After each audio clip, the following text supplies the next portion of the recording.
हुआ जो लिखता हर बात पे मिलूंगा मैं मरा हुआ नशेड़ियों के साथ में उस रात में मौजूद था। आ गए बहनचोद। आज हम किसी एक पर्टिकुलर बंदे को टारगेट नहीं करेंगे। आज हम बात करेंगे एक डर के बारे में, एक दहशत के बारे में, एक ऐसे दिन के बारे में जो दुनिया के हर बच्चे की जिंदगी में हर साल आता है। Result day. हमारे देश की प्राचीन भाषा में बोले तो बच्चे को उसकी औकात दिखाई जाती है। उसे बताया जाता है कि देख भोसड़ी के तेरी ये औकात है। तो आओ यार मिलके जानते हैं कि कहां से होती है इस दिन की कहानी शुरू। इतनी शक्ति हमें दे न दाता।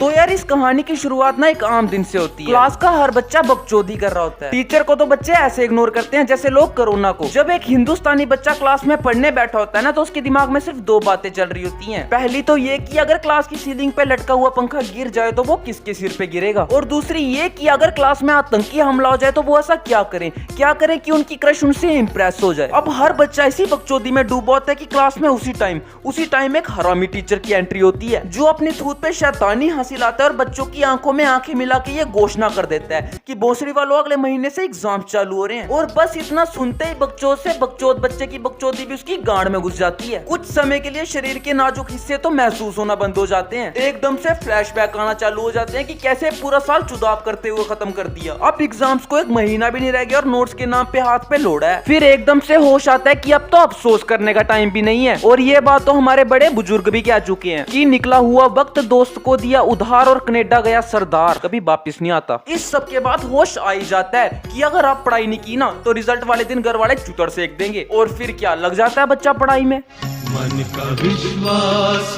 कमजोर होना।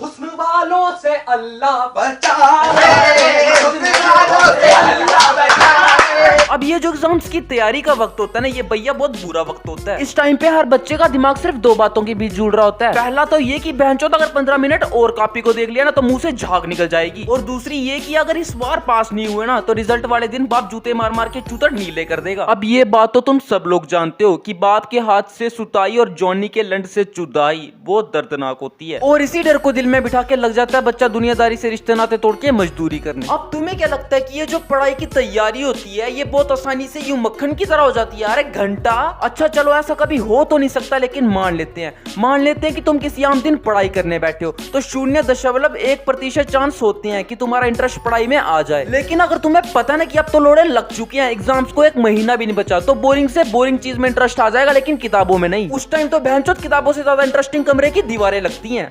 हम चले नेक रास्ते पे हमसे।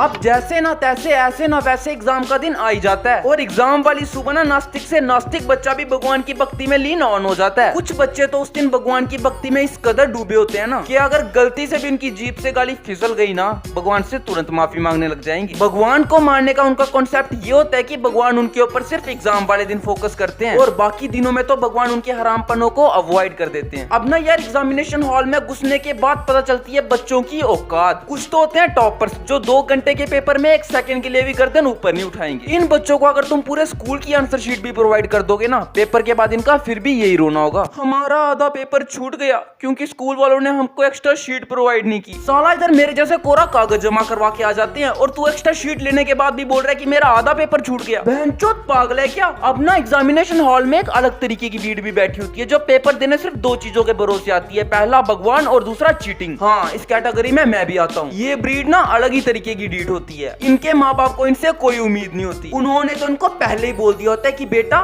तुमसे ना हो पाएगा। फिर यही बच्चे आगे जाके रोडीज और बिग बॉस जैसे शो में जाते हैं। अब बताओ कैसे विकास करेगा हमारा देश? हर तरफ जुल्म है, बेबसी है। अब ना पेपर खत्म होते ही बच्चे खुशियां मना रहे होते हैं, शर्टें फाड़ देते हैं, हूटिंग चल रही होती है, कतई जस्टिन बीबर बन जाते हैं। लेकिन इस कमबख्त दुनिया से कहां देखी जाती है हम बच्चों की खुशी? ये बात तो हमारी प्राचीन किताबों में भी लिखी है कि इस दुनिया को सिर्फ 2 चीजों में मजा आता है, लंड को सहलाने में और बच्चों को सताने में। एक हंसता खेलता बच्चा भी नपुंसक बन जाता है जब उसके कानों में ये शब्द पड़ते हैं कि भैया रिजल्ट आ चुका है। अब रिजल्ट आते ही ये पता लगता है कि जो बच्चा बोल रहा है कि मुझे कुछ आता ही नहीं है, किताबों से तो मेरा कोई रिश्ता ही नहीं है, उसके 90% नंबर आए हैं। हैं। और जो बड़ा ज्ञानी बन रहा था ना, उसके इतने गंदे नंबर आए कि मानो किसी ने पीछे से बिना बताए गांड मार लियो। अब आखिरी में नंबर आता है मेरे जैसों का। हमें तो पहले से ही पता होता है कि हम आंसर शीट में टट्टी करके आए हैं। पेपर देते ही ये महसूस हो जाता है कि भैया अब तो लोड़े लग चुके हैं। और फिर जब आप पूछते हैं ना कि क्यों साले तू 4 सब्जेक्टों में फेल, तो मेरे जैसे हर बच्चे के पास सिर्फ एक ही जवाब होता है, पापा इन चारों में तो सभी बच्चे फेल हैं। भोसड़ी के, अब तो सच बोल दे भोसड़ी के। अब हर साल बच्चे अपनी खुशियों को आग लगा के इस बकचोदी से गुजरते हैं। तो बस यार आज का कार्यक्रम यही बंद करते हैं। अगर वीडियो पसंद आई तो लाइक और सब्सक्राइब दोनों कर दो प्लीज यार, कर दिया करो यार। तुम्हारा क्या जा रहा है, मुझे अच्छा लग जाता है यार। तुम हर बार बोलता हूँ मैं, तुम करते ही नहीं हो, ठीक है ना। इस बार कर देना प्लीज यार। तो तब तक के लिए love you, tata bye bye, मैं जा रहा हूँ। मैं उस रात में मौजूद था जो तेरा है वजूद, बेटे नाचते हैं तेरे जैसे लड़के मेरी छाट, जज्बात से लड़ा हुआ ना कोई मेरे साथ का, अकेला मैं खड़ा हुआ।